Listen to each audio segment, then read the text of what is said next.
প্রিয় শিক্ষার্থীরা আমার, তোমরা সবাই কেমন আছো? আশা করছি তোমরা সবাই ভালো আছো, সুস্থ আছো এবং অবশ্যই স্বাস্থ্যবিধি মেনে চলছো। শিক্ষার্থীরা, তোমরা জানো যে গত কয়েকদিন ধরে করোনার সংক্রমণ একটু বেড়ে গিয়েছে।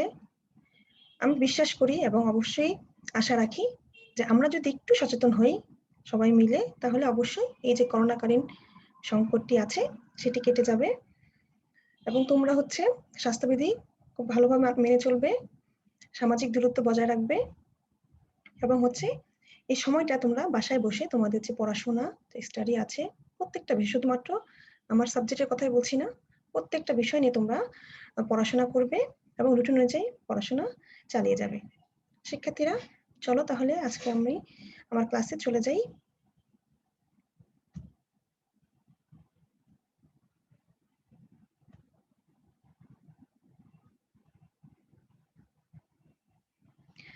শিক্ষার্থীরা, ক্লাসটি শুরু করার আগে আমি আমার পরিচিতিটা দিয়ে দিচ্ছি।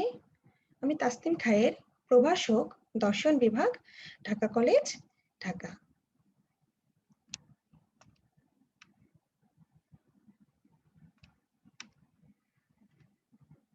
শিক্ষার্থীরা, তোমরা জানো আমি তোমাদেরকে যুক্তিবিদ্যা প্রথম পত্র, যেটা কোড হচ্ছে 121, সেটা কোর্স টিচার হিসেবে আছি। আমরা কিন্তু গতদিনেও সপ্তম অধ্যায় পড়েছিলাম, আজকেও আমরা সপ্তম অধ্যায় পড়ব। সেই সপ্তম অধ্যায়ের পাঠ কোনটা, মানে যদি আমরা সপ্তম অধ্যায়ের যে পুরা পাঠটির যে টাইটেল সেটি হচ্ছে আরোহ অনুমান ও আরোহ অনুমানের ভিত্তি, inductive inference and grounds of inductive inference. তোমাদের সাথে আজকে আমার 17 নম্বর ক্লাস। শিক্ষার্থীরা, আজকের ক্লাসটি শুরু করার আগে চলো আমরা প্রিভিয়াস ক্লাসে একটু দেখে আসি প্রিভিয়াস ক্লাসে আমরা কি পড়েছিলাম। আমরা প্রিভিয়াস ক্লাসে কিন্তু আরোহ অনুমান সম্পর্কিত যে মূল ধারণাগুলো আছে সেগুলো সম্পর্কে জেনেছিলাম। বিশেষ করে আরোহ অনুমানের যে স্তরগুলো রয়েছে সেই স্তরগুলো সম্পর্কে জেনেছিলাম। তাছাড়া আমরা আরোহ অনুমানের সংক্ষিপ্ত প্রকারভেদ সম্পর্কেও আলোচনা করেছিলাম। চলো তাহলে পূর্ব পাঠটি একটু দেখে নিই আমরা। সেটি হচ্ছে আরোহ অনুমান। অনুমানকে দুই ভাগে ভাগ করা যায়, একটি হচ্ছে অবরোহ অনুমান, একটি হচ্ছে আরোহ অনুমান। আরোহ অনুমানের সঙ্গে আমরা কি পড়েছিলাম? কয়েকটি বিশেষ বস্তু বা ঘটনার অভিজ্ঞতার উপর ভিত্তি করে কোনো সার্বিক সিদ্ধান্ত অনুমান করার পদ্ধতিকে আরোহ বলে, তাই না? অর্থাৎ কয়েকটি বিশেষ বস্তু বা ঘটনার অভিজ্ঞতা থেকে এখানে আমরা একটি সার্বিক সিদ্ধান্ত অনুমান করা হয় এই আরোহ অনুমানে। উদাহরণস্বরূপ আমরা কি বলেছিলাম?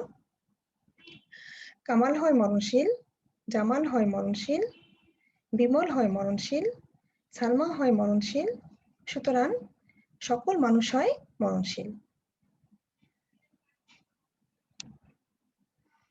আরোহ অনুমানে আমরা কিছু সংখ্যক বিশিষ্ট দৃষ্টান্ত পর্যবেক্ষণ করে একটি সার্বিক সিদ্ধান্ত অনুমান করি।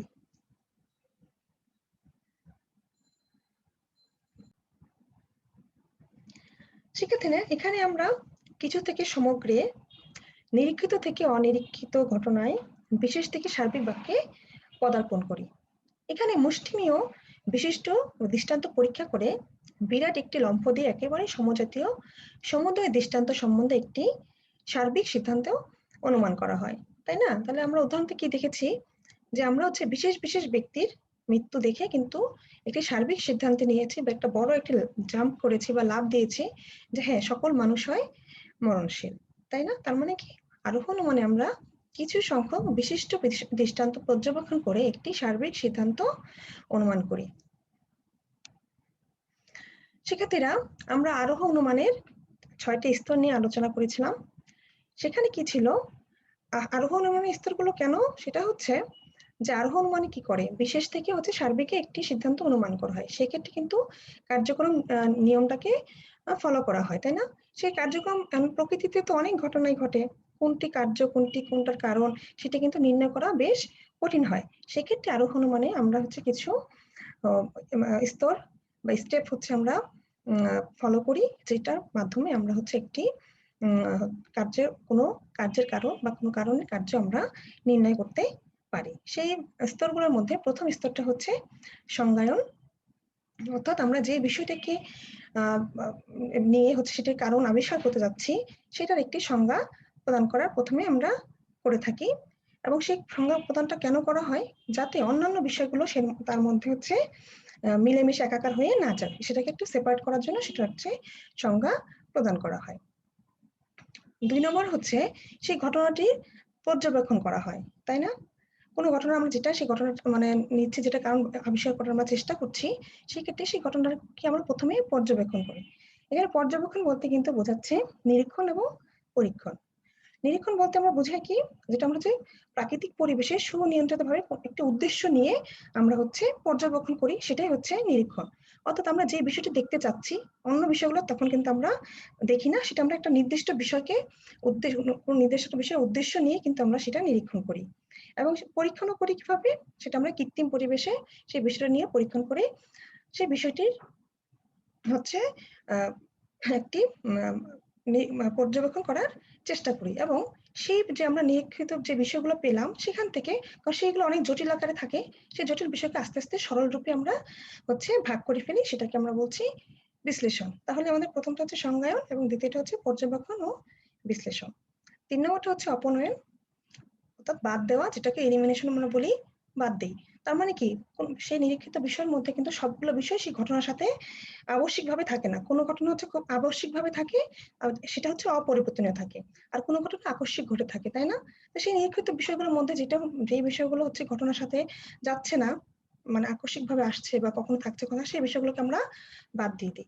তো বাদ দিয়ে সেই বিষয়টাকে, বাকি বিষয়টা আমরা রেখে দিই। তো যে বিষয়গুলোকে আমরা বাদ দিই, সেটাকে আমরা সেই স্তরে এসে আমরা তার মানে অপ্রয়োজনীয় যে বিষয়গুলো সেটাকে বাদ দিয়ে দিচ্ছি।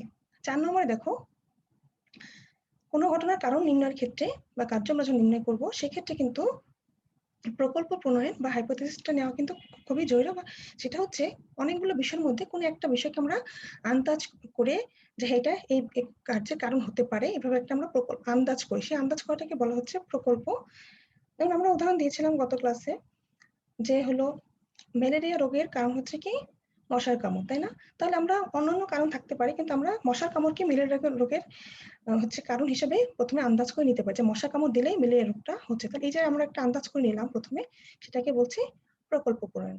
তারপরে হচ্ছে সার্বিকীকরণ। সার্বিকীকরণ কোনটাকে বলছি আমরা, যখন আমরা প্রকল্পটা প্রণয়ন করলাম, সেক্ষেত্রে একটা নিরীক্ষিত বিষয় দেখেই তোমরা প্রকল্পটা পরীক্ষণ করলাম যে মশা কামড় দিলে হচ্ছে ম্যালেরিয়া রোগ হচ্ছে, কিন্তু অন্যান্য ক্ষেত্রেও যে মশা কামড় দিলে ম্যালেরিয়া রোগ হচ্ছে, আমরা বাকি সকল ক্ষেত্রেই এটা হলো যাচাই করার জন্য আবার যখন পরীক্ষা করে দেখি যে না মশা কামড় দিয়েই হচ্ছে ম্যালেরিয়া রোগটা হচ্ছে, তাহলে সেক্ষেত্রে আমরা কিন্তু একটা সার্বিক সিদ্ধান্তে, অনেকগুলো পরীক্ষার মাধ্যমে সার্বিক সিদ্ধান্তে আসি। তার মানে সেটাকে বলা হচ্ছে সার্বিকীকরণ। আর পরীক্ষণমূলক সমর্থন কোনটা, যখন যেটা হচ্ছে আমরা নিলাম যে হ্যাঁ মশা কামড়ে ম্যালেরিয়া রোগের কারণ, সেক্ষেত্রে সেটা আমাকে পরীক্ষণমূলকভাবে সমর্থন যোগ্য হতে হয়। সেটা আমরা পরোক্ষভাবে করতে পারি, প্রত্যক্ষভাবে করে থাকি। প্রত্যক্ষভাবে দেখি যে হচ্ছে মশার কামড় দিলেই ম্যালেরিয়া হচ্ছে, আর পরোক্ষভাবে কিভাবে করতে পারি, যেহেতু যারা মশায় টাঙ্গিয়েছে তাদেরকে মশা কামড় দেয়, তাদের হলো ম্যালেরিয়াও হয়নি। তার মানে পরোক্ষভাবে আমরা কিন্তু দুটাই সমর্থন পেয়ে গেলাম, তাহলে কিন্তু আমরা একটা সিদ্ধান্তে চলে আসতে পারি, তাই না শিক্ষার্থীরা? তাহলে আমরা যে আরোহের স্তরগুলো দেখলাম, এবং তোমরা জেনেছিলে প্রিভিয়াস ক্লাসে যে আরোহের স্তরের মধ্যে হচ্ছে বিভিন্ন যুক্তিবিদ এক একটা স্তরকে হচ্ছে তারা গুরুত্বপূর্ণ হিসেবে মনে করেছেন। কেউ হচ্ছে পর্যবেক্ষণকে গুরুত্বপূর্ণ মনে করেছেন, কেউ অপনয়নকে গুরুত্বপূর্ণ মনে করেছেন, কেউ হচ্ছে প্রকল্প প্রণয়ন, সার্বিকীকরণ বা পরীক্ষণমূলক সমর্থনকেও এক একটা স্তরকে তারা অধিক গুরুত্বপূর্ণ মনে করেছেন। যাই হোক, আরোহের এই স্তরগুলো প্রত্যেকটা আসলে গুরুত্বপূর্ণ।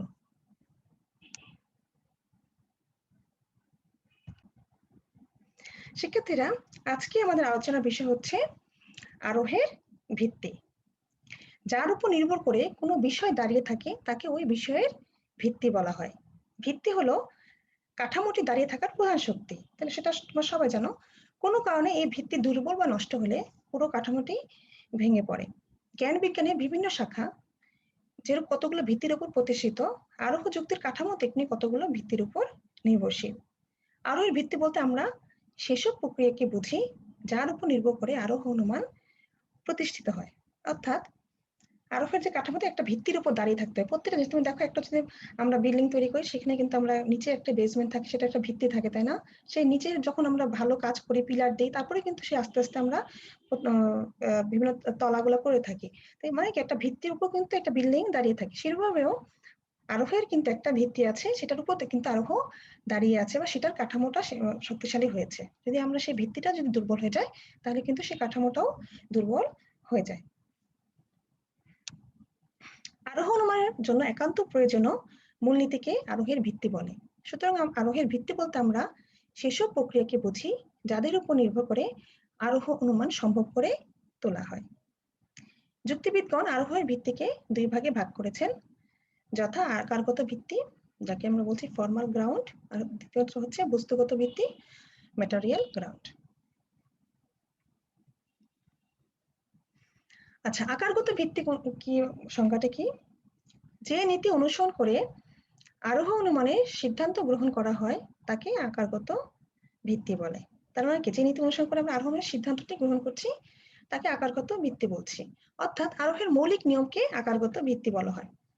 আকারগত ভিত্তির দুটি দিক রয়েছে, যথা প্রকৃতির নিয়মাবর্তিতা নীতি, law of uniformity of nature, আর দ্বিতীয়টা হচ্ছে কার্যক্রম নিয়ম, ল অফ পজিশন। তাহলে আমরা আকারগত ভিত্তির মধ্যে দুটি ভিত্তি পেলাম, একটি হচ্ছে প্রকৃতির নিয়মাবর্তিতা নীতি, একটি হচ্ছে কার্যকরণ নিয়ম। শিক্ষার্থীরা, আজকে আমাদের টপিকটা হচ্ছে আসলে আমরা আকারগত ভিত্তির মধ্যে প্রকৃতির নিয়মাবর্তিতা নীতি নিয়ে আজকে আলোচনা করব।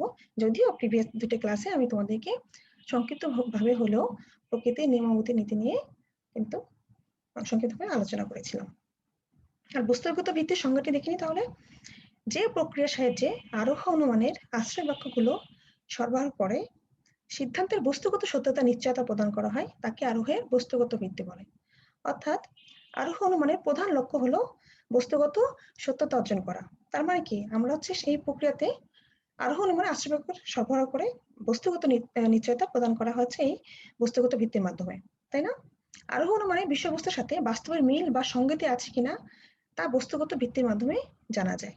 বস্তুগত ভিত্তির দুটি দিক রয়েছে, একটি হচ্ছে নিরীক্ষণ, অবজারভেশন, এবং দুই নম্বর হচ্ছে পরীক্ষণ, বা হচ্ছে এটাকে বলছি আমরা এক্সপেরিমেন্ট। তাহলে শিক্ষার্থীরা, তোমাদের প্রায় কিন্তু পরীক্ষাতে আসে, কিন্তু তোমরা আশা করি তোমরা ভুল করবে না, কিন্তু অনেকেই ভুল করো। তোমরা আকারগত ভিত্তি এবং বস্তুগত ভিত্তির মধ্যে ভুল করে ফেলো। তোমরা এটা একটু মনোযোগ দিয়ে দেখবে এবং মুখস্থ করে রাখবে যে আকারগত ভিত্তি কোনগুলো এবং হচ্ছে বস্তুগত ভিত্তি কোন দুটি। ঠিক আছে? তাহলে আমরা যদি এক নজরে দেখি, আরোহের ভিত্তিকে আমরা দুই ভাগে ভাগ করছি, একটা হচ্ছে বস্তুগত ভিত্তি, একটা হচ্ছে আকারগত ভিত্তি। বস্তুগত ভিত্তি হচ্ছে নিরীক্ষণ, পরীক্ষণ, আর আকারগত ভিত্তি হচ্ছে প্রকৃতির নিয়মাবর্তিতা নীতি এবং কার্যকরণ নিয়ম। আরোহ হচ্ছে বিশেষ থেকে সার্বিক গমনের একটি প্রক্রিয়া, আর আরোহের বিশেষ থেকে সার্বিক গমন করে প্রকৃতির নিয়মাবর্তিতা নীতি ও কার্যকর নিয়মের ভিত্তিতে। এটি আরোহের আকারগত দিক। যেহেতু প্রকৃতির নিয়মাবর্তিতা নীতি ও কার্যকর নিয়মের উপর ভিত্তি করে আরোহের আকারগত প্রক্রিয়া সম্পন্ন হয়, তাই এই দুটিকে আরোহের আকারগত ভিত্তি বলা হয়। অন্যদিকে বিশেষ থেকে সার্বিকে গমনের জন্য বিভিন্ন বাস্তব উপাদানের প্রয়োজন হয়।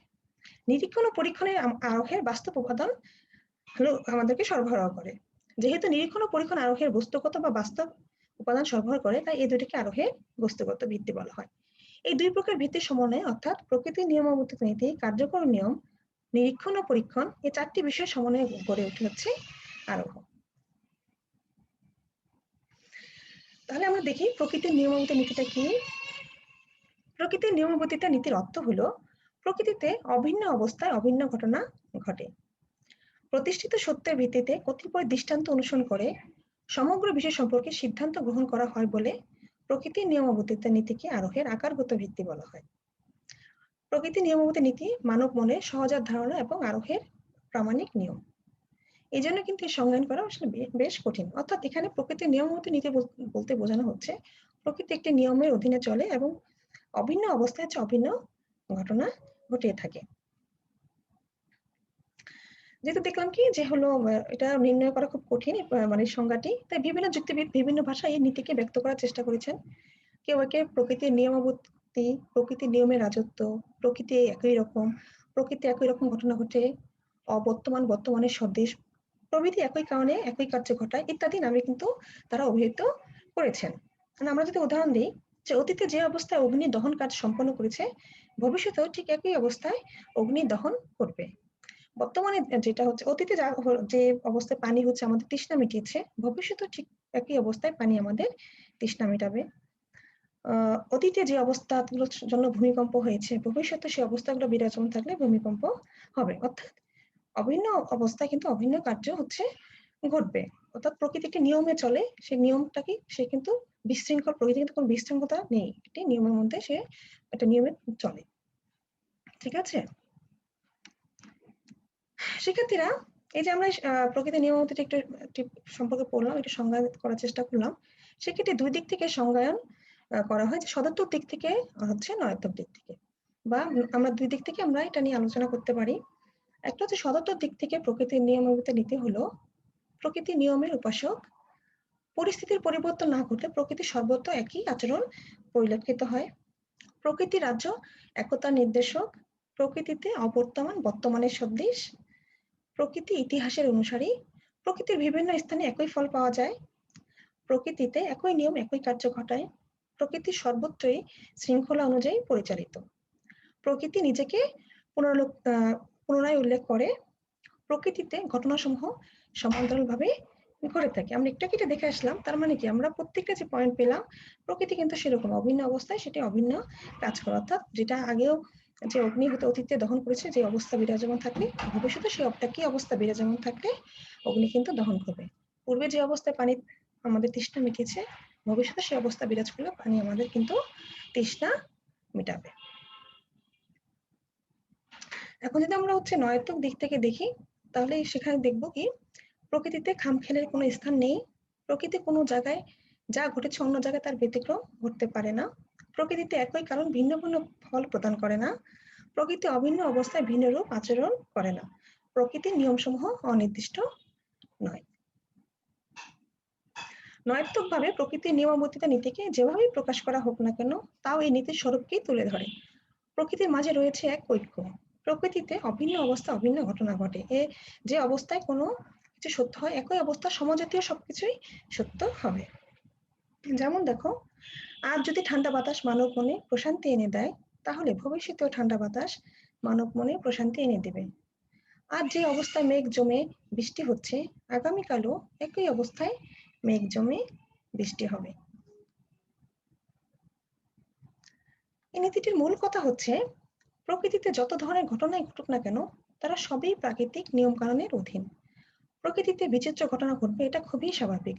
তবে এখানে যে কোনো ঘটনাই ঘটুক না কেন, তা একটা নির্দিষ্ট নিয়মের অধীন। অর্থাৎ প্রকৃতিতে বৈচিত্র্য থাকবে, কিন্তু তাও এটা একটি নির্দিষ্ট নিয়মের অধীন হিসেবে চলবে। অর্থাৎ প্রকৃতি কিন্তু একটি নির্দিষ্ট নিয়মে চলবে, এর মধ্যে কোনো বিশৃঙ্খলার স্থান নেই। আমরা একটু প্রকৃতির নিয়মাবর্তিত নীতি, একটু প্রকৃতিটা দেখে নিই। প্রকৃতির সর্বত্রই নিয়মের রাজত্ব চলছে, এখানে খামখেয়ালির কোনো স্থান নেই। কিন্তু আমরা প্রকৃতিতে বিভিন্ন প্রকার বৈচিত্র্য দেখতে পাই, তাই না? আমরা তো বৈচিত্র্য সবসময় একই জিনিস হয় নাকি, কিছু বৈচিত্র্য কিন্তু রয়েছে। বিভিন্ন ঘটনা এতই বৈচিত্র্যময় যে এগুলো দেখে আমাদের মনে অনেক সময় ভিন্ন ধারণা জন্ম নেয়। প্রকৃতিতে যেমন নিয়ম আছে তেমনি বৈচিত্র্য আছে। প্রকৃতিতে নিয়মের রাজত্ব চলছে একথা যেমন সত্য, তেমনি প্রকৃতির মাঝে বৈচিত্র্য বিদ্যমান একথাও সত্য। গতকাল পানি তৃষ্ণা নিবারণ করেছে এবং আজও পানি তৃষ্ণা নিবারণ করছে। আজকে আগুন দহন করছে, আগামীকালও আগুন দহন করবে।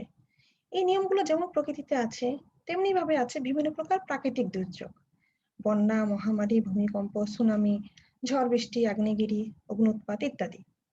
আবার যুদ্ধ বিগ্রহ, সামাজিক ও রাজনৈতিক অসঙ্গতি, মৃত্যু, ব্যাধি, মানুষের মোহ, অশুভ উদ্দেশ্য তৈরি করছে একটি বিভীষিকাময় পরিস্থিতি। এরকম বিভিন্ন প্রকার ঘটনা দেখে আমরা যে সাধারণ মানুষ, আমাদের মনে কিন্তু প্রশ্ন জাগতে পারে, তাই না? যে প্রকৃতি তাহলে কি কোনো নিয়মের অধীনে চলছে কিনা। এমনকি বিভিন্ন যুক্তিবিদদের মনেও কিন্তু এরকম প্রশ্ন জাগে। যুক্তিবিদ বেন বলেন, প্রকৃতির নিয়মাবলী নীতি একটি নয়, এই নিয়ম অনেক। তার মানে তিনি বোঝাতে চাচ্ছেন এই নিয়ম অনেক কিন্তু একটি নয়, তাই না? যুক্তিবিদ মিল তার এই সিস্টেম অফ লজিক গ্রন্থে বলেন, nobody believes that the succession of rain and fine weather will be the same in every future year as in the present. Nobody accepts to have the same dreams repeated every night. The course of nature is in truth is not only uniform, it is also infinitely various.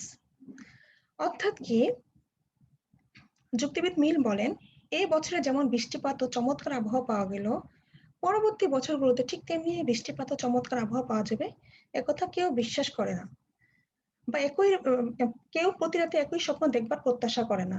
বস্তুত প্রকৃতির ঘটনা প্রবাহ শুধু একান্নবর্তী নয়, বরং সীমাহীন বৈচিত্র্যে পরিপূর্ণ, তাই না? সীমাহীন বৈচিত্র্য রয়েছে, কিন্তু শিক্ষার্থীরা এটা কিন্তু একটি নিয়মের মধ্যেই সেটি চলছে। বৈচিত্র্যটা রয়েছে, কিন্তু এটা নিয়মের মধ্যেই সেই বৈচিত্র্যটা চলছে। তার মানে প্রকৃতি কিন্তু একটা নিয়ম আছে, নিয়ম যে নাই সেটা কিন্তু নয়। যুক্তিবিদ কার্ভেট রিড বলেন, in many ways, nature seems not to be uniform. There is great variety in the sizes, shapes, colors, and all other properties of things. The wind and the weather probably uncertain. The course of trade or politics is full surprises. অর্থাৎ কার্ভেটের মতে বহু দিক দিয়ে প্রকৃতিকে নিয়মাবর্তী বলে মনে হয় না। বস্তুসমূহের আকার, গঠন, বর্ণ, অন্যান্য গুণের অন্তহীন তারতম্য রয়েছে। বায়ু আবহাওয়ার অনিশ্চয়তা প্রবাদ বাক্যে পরিণত হয়েছে। বাণিজ্য ও রাজনীতির উত্থান পতন বিস্ময়ে ভরপুর। অর্থাৎ কি ওনারা যেটা যেটা বলতে চাচ্ছেন যে প্রকৃতির নিয়মাবর্তী এইসব মানে বৈচিত্র্যগুলো দেখলে বা আমরা যে অনিশ্চয়তা জিনিসগুলো দেখছি সেগুলো দেখলে কিন্তু মনে হয় না যে প্রকৃতিতে নিয়মাবর্তী বা নিয়ম রয়েছে, কিন্তু সেটি কিন্তু ঠিক নয়। প্রকৃতি আসলে একটি নিয়মের অধীন। প্রকৃতি সম্পর্কে যুক্তিবিদদের বিপরীত ধর্মী মতামত পরিলক্ষিত হলেও সত্যিকার ভাবে নিয়মের রাজত্বে আমরা দেখি প্রকৃতি একান্নবর্তী। যদি আমরা দেখি যে প্রকৃতির বিভিন্ন বিভাগ রয়েছে এবং বিভিন্ন বিভাগে রয়েছে বিভিন্ন নিজস্ব নিয়ম, তাই না? যেমন পদার্থবিজ্ঞানের ক্ষেত্রে যেসব নিয়ম প্রযোজ্য, উদ্ভিদ বিজ্ঞানের ক্ষেত্রে সেসব নিয়ম প্রযোজ্য নয়। উদ্ভিদ বিজ্ঞানের বেলায় যেসব নিয়ম প্রযোজ্য, রসায়ন শাস্ত্রের বেলায় সেসব নিয়ম কিন্তু প্রযোজ্য নয়। কিন্তু সামগ্রিক দৃষ্টিকোণ থেকে দেখলে দেখা যায় জগতের কোনো বিশেষ অংশের নিয়মকে জানতে হলে অন্য অংশের সাহায্য নিতেই হয়, তাই না? অর্থাৎ আমরা সর্বত্র নিয়ম ও বৈচিত্র্যের মাঝে ঐক্য খুঁজে পাই। তার মানে কি সর্বোচ্চ একটা বৈচিত্র্য রয়েছে, কিন্তু তার মধ্যে একটি ঐক্য রয়েছে। বিশ্ব প্রকৃতি সম্পর্কে আমাদের জ্ঞান যত বাড়ে ততই আমরা একটি অখণ্ড সত্য সম্পর্কে সচেতন হই, তাই না? তার মানে নিয়ম রয়েছে, বিভিন্ন সেক্টর, বিভিন্ন ভাগে বিভিন্ন নিয়ম রয়েছে, কিন্তু তার মধ্যে একটি ঐক্য রয়েছে এবং বিভিন্ন নিয়মের মধ্যে একটি নিয়ম রয়েছে। তার মানে প্রকৃতি কিন্তু একান্নবর্তী, প্রকৃতিটা নিয়ম অনুযায়ী চলছে, যদিও বিভিন্ন ভাগ রয়েছে। যেমন একটা মানুষের শরীরকে কথা যদি আমরা চিন্তা করি, আমাদের হাত পা রয়েছে, আমাদের প্রত্যেকটা অঙ্গ কিন্তু বিশেষ বিশেষ কাজ করে থাকে, কিন্তু তারপরে কিন্তু এটা পুরো শরীরটা কিন্তু একটা নিয়মের মধ্যেই চলছে। প্রত্যেকটা অঙ্গ বাদ দিলে কি শরীরটা চলবে? তা কিন্তু চলবে না। সেভাবে প্রকৃতির মধ্যে একটি নিয়ম আছে, অখণ্ড একটি নীতি রয়েছে, যেটা হচ্ছে সবার জন্য প্রযোজ্য। যদিও প্রত্যেকটা আলাদা আলাদা নিয়ম রয়েছে প্রত্যেকটা সেক্টরের বলো, কিন্তু সেটা কিন্তু একটি অখণ্ড সত্য রয়েছে বা একটা নিয়ম রয়েছে। জগতের প্রত্যেক অংশ অপর অংশের সাথে ঐক্য সূত্রে আবদ্ধ এবং প্রকৃতির বিভিন্ন বিভাগ পারস্পরিকভাবে বিচ্ছিন্ন নয়, বরং একই সমগ্রের বিভিন্ন অংশ। অর্থাৎ কোনো বিভাগ কিন্তু বিচ্ছিন্ন নয়, বরং একই সমগ্রে তারা বিভিন্ন অংশ। যুক্তিবিদ ওয়েলটন এর মতে প্রকৃতি হচ্ছে এক অখণ্ড সমষ্টি। এর বিভিন্ন বিভাগের ঘটনাবলী ভিন্ন ভিন্ন নিয়মের মাধ্যমে নয়, বরং একটি মাত্র সার্বিক নিয়মের মাধ্যমে পরিচালিত। সেটি হচ্ছে প্রকৃতির নিয়মাবর্তিত নীতি। ঠিক আছে? তার মানে কি বিভিন্ন বিভাগের ঘটনাবলী ভিন্ন নিয়মের মাধ্যমে নয়, বরং একটি সার্বিক নিয়মের মাধ্যমে পরিচালিত, সেটি হচ্ছে প্রকৃতির নিয়মাবর্তিত নীতি। তাই তিনি প্রকৃতির নিয়মাবর্তিত নীতিকে প্রকৃতির ঐক্য নামে অভিহিত করেছেন। ওয়েলটন বলেন, প্রকৃতির ঐক্য বলতে আমরা বুঝি না যে বিশ্ব প্রকৃতি একটি অপরিবর্তনীয় সমষ্টি, বরং এর দ্বারা আমরা বুঝি যে প্রকৃতি হচ্ছে একটি শৃঙ্খলাবদ্ধ সত্তা, যা তার অংশসমূহের অন্তহীন পরিবর্তনের মধ্য দিয়েও সমগ্র হিসেবে নিজেকে অপরিবর্তিত রেখেছে। শিক্ষার্থীরা এই জিনিসটা খেয়াল রাখো, তার অংশসমূহের পরিবর্তনের মধ্যে দিয়ে নিজে কিন্তু সমগ্র হিসেবে নিজেকে অপরিবর্তিত রেখেছে। তার মানে প্রকৃতির নিয়ম একটা নিয়মে চলছে, তার বিভিন্ন অংশের মাধ্যমে পরিবর্তনের মাধ্যমে নিজে হচ্ছে অপরিবর্তন রয়েছে। অর্থাৎ একটি নিয়মে কিন্তু সে অখণ্ড সত্তা নিয়ে সে চলছে। ঠিক আছে? ওয়েলটনের বক্তব্য অনুযায়ী প্রকৃতিতে পরিবর্তন আছে, কিন্তু পরিবারের মধ্যেও এর ঐক্য বজায় থাকে। প্রকৃতির বিভিন্ন অংশ আছে, কিন্তু অংশগুলো পরস্পর সম্পর্কিত এবং একই প্রকৃতির অন্তর্ভুক্ত। প্রকৃতির বিভিন্ন বৈচিত্র্যের মধ্যে এর ঐক্য বর্তমান থাকে। বৈচিত্র্য আছে, কিন্তু এর মধ্যেই ঐক্য বর্তমান। বিভিন্ন পরিবর্তন দেখে আমরা বিস্মিত হই, কিন্তু এটিও প্রকৃতির নিয়ম। একটি পরিবর্তন অনেকগুলো কারণের মাধ্যমে ঘটে থাকে এবং যখন এই কারণগুলো একত্রে কাজ করে তখনই একরকম পরিবর্তন ঘটবে। তাই প্রকৃতির পরিবর্তনও প্রকৃতির একটি নিয়ম। এভাবেই প্রকৃতির সর্বত্র নিয়মের রাজত্ব চলছে। অর্থাৎ সে একটি নিয়মের মাধ্যমেই চলছে। শিক্ষার্থীরা এখানে একটা কথা তারা বলতে পারো, তাহলে আরোহীর সাথে এটা সম্পর্ক কি, তাই না? আরোহীর সাথে সম্পর্ক আছে। আমরা যে বিশেষ বিশেষ ঘটনা থেকে সার্বিক সিদ্ধান্তে আসছি, কিসের ভিত্তিতে আসছি? এই প্রকৃতি নিয়মাবর্তিত নীতিতে, তাই না? আমরা অতীত, বর্তমান, ভবিষ্যতে হয়তো সবকিছু দেখতে পাই না, কিন্তু আমরা কিন্তু জানি যে অতীতে যেহেতু মানুষ মারা যাচ্ছে, বর্তমানে মানুষ মারা যাচ্ছে, তাহলে ভবিষ্যতেও মানুষ মারা যাবে, কারণ প্রকৃতি একই কাজ করে আসছে অভিন্ন অবস্থায়, তাই না? সেটার ভিত্তিতে কিন্তু আমরা বিশেষ বিশেষ দৃষ্টান্ত থেকে এই সার্বিক সিদ্ধান্তে আসতে পারি। সেজন্য এটি হচ্ছে আরোহের আকারগত ভিত্তি। ঠিক আছে?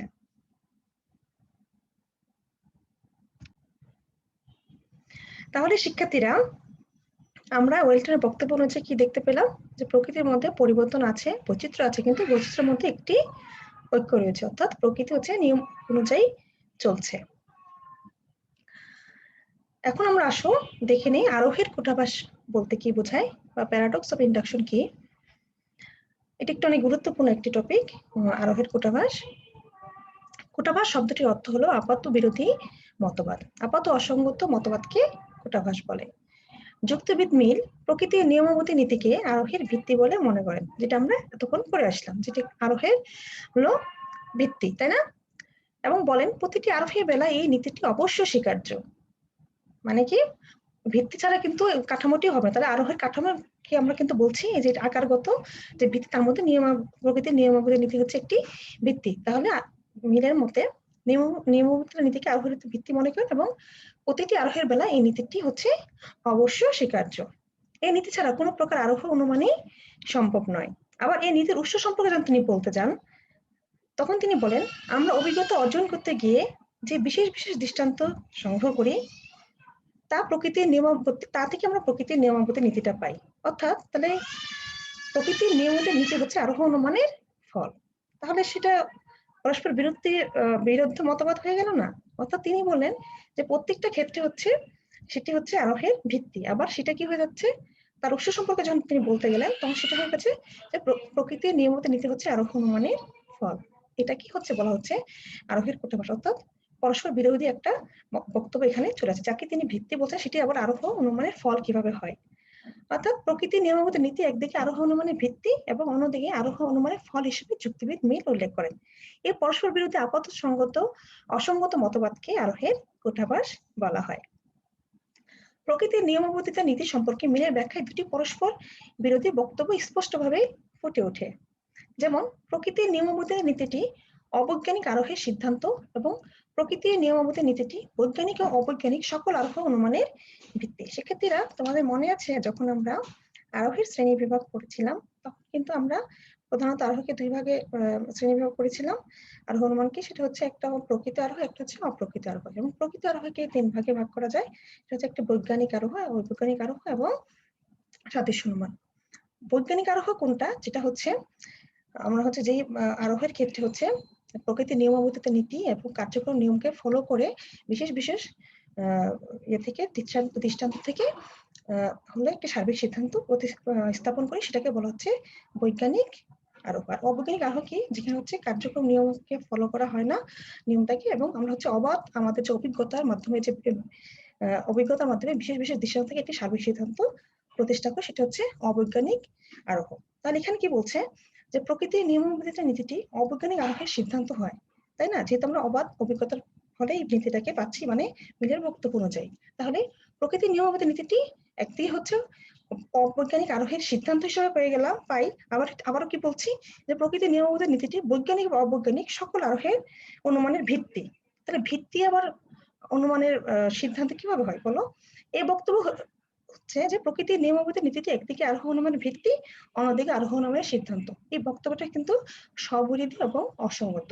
এই জন্য আরোহ সম্পর্কিত মিলের এই মতবাদকে আরোহের কূটাভাস বা আপাত অসঙ্গত মতবাদ বলা হয়। সেক্ষেত্রে এটা খুবই ভেরি ভেরি ইম্পর্টেন্ট। এটা পরীক্ষায় তোমাদের সবসময় প্রায় আসে, সৃজনশীল প্রশ্ন আকারে এটা আসবে। তাহলে দেখি আরোহ কূটাভাসের যে তোমার সমালোচনা রয়েছে সেটা আমরা দেখে নিই। প্রথমত, প্রকৃতির নিয়মাবর্তিতা সম্পর্কে মিলের বক্তব্য মধ্যে চক্রক যুক্তির অনুপপত্তি দেখা যায়। মিল মনে করেন যে প্রকৃতির নিয়মাবর্তিত নীতিটি হচ্ছে প্রকৃত আরোহের একটি ভিত্তি। এই ধরনের প্রতিটি আরোহী আমরা নীতিটির উপর নির্ভর করে আশ্রবক্ষ থেকে সিদ্ধান্তে গমন করি। তিনি আবার বলেন যে এই নীতিটি আরোহ অনুমানের সিদ্ধান্ত রূপে অনুমত হয়, অর্থাৎ নীতিটি একাধারে আরোহের ভিত্তি এবং আরোহের ফল। কিন্তু একই বিষয় একই সঙ্গে কোনো কিছুর ভিত্তি ও ফল হতে পারে না, তাই না? যাকে আমরা আরোহের ভিত্তি রূপে গণ্য করছি, অর্থাৎ যার উপর ভিত্তি করে আরোহ অনুমানকে সম্ভব করা হচ্ছে, তা নিজে আবার কি করে আরোহ অনুমানের সিদ্ধান্তে আসতে পারে, এ কথা আমাদের কাছে বোধগম্য নয়, তাই না? যাকে আমরা বলছি ভিত্তি, যেটার উপর দাঁড়িয়ে আরোহ অনুমানের সিদ্ধান্তে আমরা আসতে পারছি, সেটাই আবার হচ্ছে অবৈজ্ঞানিক আরোহের সিদ্ধান্তের উপর আমরা কিভাবে প্রতিষ্ঠা করি। তার মানে কি, আমরা হচ্ছে আরোহের ফল এটা হয়ে যাচ্ছে, তাহলে আমরা কিভাবে হচ্ছে একটি জিনিসকে ভিত্তি হিসেবেও স্বীকার করি, আবার সেটাকে আবার ফল হিসেবেও স্বীকার করি। সেইটাই হচ্ছে এখানে সমালোচনা করা হচ্ছে। ২ নম্বরে দেখো, মিলের ব্যাখ্যা অনুসারে প্রকৃতির নিয়মাবলী নীতিটিকে একদিকে নিশ্চিত সত্য এবং অন্যদিকে সম্ভাব্য সত্য প্রকাশ করে। আমরা জানি যে অপূর্ণ গণনামূলক আরোহ বা অবৈজ্ঞানিক আরোহের সিদ্ধান্ত সবসময় সম্ভাব্য হয়, কারণ অবৈজ্ঞানিক আরোহের ক্ষেত্রে আমরা হচ্ছে অবাধ অভিজ্ঞতার ভিত্তিতে হচ্ছে বিশেষ বিশেষ দিশা থেকে একটি সার্বিক সিদ্ধান্ত আসি।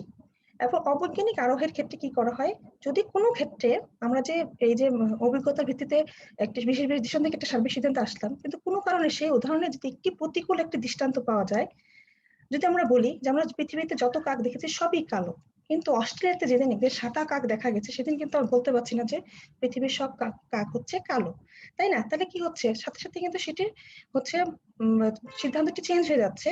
তাহলে আরো অবৈজ্ঞানিক আরোহের সিদ্ধান্ত সবসময় তাহলে সম্ভাব্য থাকছে। কোনো ক্ষেত্রে যদি সেই অভিজ্ঞতা আমাদের প্রতিকূল কোনো আমরা মানে দৃষ্টান্ত পাই, তাহলে সেই ক্ষেত্রে কিন্তু সেই সিদ্ধান্ত হচ্ছে বাতিল হয়ে যায়। তাহলে প্রকৃতির নিয়মমত নীতিটি যদি অপূর্ণ গণনামূলক আরোহের সিদ্ধান্তের রূপে আসে, তাহলে নীতিটিও হবে সম্ভাব্য, তাই না? তাহলে অন্যদিকে বৈজ্ঞানিক আরোহের সিদ্ধান্ত সবসময় নিশ্চিত হয়। তাই প্রকৃতির নিয়মমত নীতিটি যদি বৈজ্ঞানিক আরোহের ভিত্তিরূপে কাজ করে, তাহলে সেই ক্ষেত্রে সেটা নীতি সত্য হচ্ছে, তাহলে তাকেও নিশ্চিত বলে আমরা ধরে নিতে হবে। কিন্তু এই নীতিটি যদি উৎপত্তি ব্যাখ্যা করতে যে আমরা যেটা মিল বলছেন, সেটা হয়ে যাচ্ছে সম্ভাব্য। এরূপ একটি সম্ভাব্য নীতিকে তিনি আবার বৈজ্ঞানিক আরোহের ভিত্তি বলে প্রচার করছেন। তাই বিষয়টি খুবই গোলমেলে। একটি সম্ভাব্য জিনিস কখনোই নিশ্চিত জিনিসের ভিত্তি হতে পারে না, তাই না? তাহলে অবৈজ্ঞানিক আরোহের সিদ্ধান্ত হিসেবে এটা সম্ভাব্য হচ্ছে, কিন্তু একেই আমরা আবার বৈজ্ঞানিক আরোহের ভিত্তি হিসেবে দাঁড় করিয়ে দিচ্ছি। তাহলে একটা জিনিস হচ্ছে নিশ্চিত কিভাবে হচ্ছে, আবার সম্ভাব্য কি হয়েছে, কিন্তু একটা গোলমেলে অবস্থার সৃষ্টি করছে। ৩ নম্বরে দেখো, মিল একজন অভিজ্ঞতাবাদী দার্শনিক। অভিজ্ঞতাবাদ অনুসারে আমাদের যাবতীয় জ্ঞান অভিজ্ঞতা থেকে সৃষ্টি হয়। এই হিসেবে প্রকৃতির নিয়মাবলীতে নীতি সম্বন্ধে আমাদের জ্ঞান ও অভিজ্ঞতার মাধ্যমেই প্রাপ্ত। তার মতে নানাবিধ অভিজ্ঞতা পুষ্ট হয়ে আমরা এই নীতিটিকে অপূর্ণ গণনামূলক আরোহের সিদ্ধান্ত রূপে স্থাপন করি। কিন্তু আসলে এই নীতিটি একটি মৌলিক নিয়ম। এটি স্বতঃসিদ্ধ সত্যের মধ্যে এটা নিশ্চিত। এর দ্বারা অনেক কিছু সত্যতায় প্রমাণ করা যায়, কিন্তু এর নিজের সত্যতা প্রমাণের কোনো প্রশ্নে ওঠে না। কাজেই এরূপ একটি মৌলিক নিয়মকে অভিজ্ঞতা ভিত্তিক অপূর্ণ গণনামূলক আরোহের সিদ্ধান্ত রূপে ধারণা করা সম্পূর্ণ অযৌক্তিক। যেটা একটি স্বতঃসিদ্ধ নিয়ম, যেটা হলো মৌলিক একটা নিয়ম, সেটাকে আমরা আবার কিভাবে অপূর্ণ গণনামূলক আরোহের সিদ্ধান্ত রূপে আনতে পারি, সেটা কিন্তু কোনোভাবেই সম্ভব। এটা যেটা স্বতঃসিদ্ধ সত্য, সেটাকে তো আমরা আবার একটি হলো অবৈজ্ঞানিক আরোহের সিদ্ধান্ত রূপে আনতে পারি না, তাই না? তাহলে এটার জন্যই কিন্তু আরোহের কূটভাষ্যের সৃষ্টি হয়, এবং এভাবেই তার যে সমালোচনা করা হয়ে থাকে। শিক্ষার্থীরা, তাহলে আজকের ক্লাসে আমরা কি দেখতে পেলাম? আজকের ক্লাসে আমরা আরোহের সংজ্ঞাটি পড়ে নিলাম। আরোহের যে স্তরগুলো রয়েছে সেগুলো সম্পর্কে একটু সংক্ষিপ্ত ধারণা পেলাম। আরোহ অনুমানের আমরা হচ্ছে যেটা আজকে মূলত আমাদের ক্লাসটি ছিল, যে আরোহ অনুমানের ভিত্তি, সেটা নিয়ে আলোচনা করলাম। এবং আরোহ অনুমানের ভিত্তিকে আমরা কয় ভাগে ভাগ করলাম? আমরা হচ্ছে 2 ভাগে ভাগ করলাম। একটি হচ্ছে আকারগত ভিত্তি, একটি হচ্ছে বস্তুগত ভিত্তি। আকারগত ভিত্তিকে আমরা কয় ভাগে ভাগ করলাম? 2 ভাগে। একটি হচ্ছে প্রকৃতির নিয়মাবর্তিত নীতি, এবং 2 নম্বর হচ্ছে কার্যকর নিয়ম। এবং বস্তুগত ভিত্তিকেও 2 ভাগে ভাগ করা যাচ্ছে, একটি হচ্ছে পরীক্ষণ, একটি হচ্ছে নিরীক্ষণ। এবং প্রকৃতির নিয়মাবর্তিত নীতি নিয়ে আমরা আজকে আলোচনা করলাম। নেক্সট ক্লাসে কিন্তু আমরা কার্যকর নিয়ম নিয়ে আলোচনা করব। তখন তোমরা আবার নতুন নতুন জিনিস দেখতে পাবে। শিক্ষার্থীরা, তাহলে প্রকৃতির নিয়মাবর্তিত নীতিতে আমরা কি বুঝতে পারলাম? যে প্রকৃতি হচ্ছে অভিন্ন অবস্থায় কিন্তু অভিন্ন কার্য করে থাকে। যদিও অনেক বৈচিত্র্য আছে পৃথিবীতে, প্রত্যেকটা প্রকৃতির মধ্যে অনেক বৈচিত্র্য রয়েছে, কিন্তু প্রত্যেকটা জিনিসের কিন্তু একটি অখণ্ড সত্তা অর্থাৎ প্রকৃতি কিন্তু একটি অখণ্ড নিয়ম মেনে সে চলতেছে। তার মানে প্রকৃতিতে একটি হচ্ছে নিয়ম রয়েছে এবং সেই নিয়ম অনুযায়ী কিন্তু সবকিছু চলমান। শিক্ষার্থীরা, আশা করছি তোমরা একটু হলেও এই ক্লাস থেকে উপকৃত হয়েছো। তোমরা হচ্ছে সবসময় প্রত্যেক ক্লাসে বলে থাকি যে হচ্ছে তোমরা ক্লাসটা দেখার পরেই সাথে সাথে তোমরা বইটি খুলে নিয়ে বসবে। কিন্তু আমার কথা বলছি না প্রত্যেকটা টপিক, প্রত্যেকটা কোর্সের কথাই বলছি বা প্রত্যেকটা পত্রের কথাই বলছি। তো প্রত্যেকটা যখনই ক্লাসগুলো দেখবে সাথে সাথে তোমরা সেই বইটি নিয়ে বসে যাবে এবং টপিকটি দেখবে। তাহলে হবে কি সাথে সাথে তোমাদের মধ্যে সেই পড়াটি কিন্তু ঢুকে যাবে। আর যদি মনে করো যে না আমি বসে থাকি পরের সপ্তাহে দেখবো, পরের সপ্তাহে হচ্ছে বইটা খুলবো, সেটা কিন্তু করলে তোমাদের সবকিছু কিন্তু তোমরা মনে রাখতে পারবে না, তোমরা কিন্তু সেটা করতে পারবে না। আর যেহেতু এই সময়টায় তোমরা ঘরে বসে আছো, তোমরা ঘরে বসে সময়টাকে কাজে লাগাও শিক্ষার্থীরা, তোমাদের জন্য সেটি সবচেয়ে ভালো হবে। ঠিক আছে শিক্ষার্থীরা, তোমরা সবসময় ভালো থেকো, সুস্থ থেকো এবং অবশ্যই অবশ্যই স্বাস্থ্যবিধি মেনে চলবে। অযথা বাইরে কিন্তু একদম ঘুরতে বের হবে না। ঠিক আছে শিক্ষার্থীরা, এবং তোমাদের পরিবারে যে সবাই রয়েছে সবাইকে তোমরা সেটা বলবে এবং আমি জানি যে তোমাদের যে অভিভাবকরা রয়েছে তোমাদেরকে সবসময় সচেতন করছেন এবং আমরাও তোমার শিক্ষক হিসেবে হচ্ছে সচেতন করছি। তোমরা ভালো থাকবে, সুস্থ থাকবে এবং খুবই শীঘ্রই যেন আমরা ক্লাসে ফিরে যেতে পারি এই প্রত্যাশা নিয়ে আজকের ক্লাসটি শেষ করছি। তোমরা ভালো থেকো, সুস্থ থাকো। আল্লাহ হাফেজ।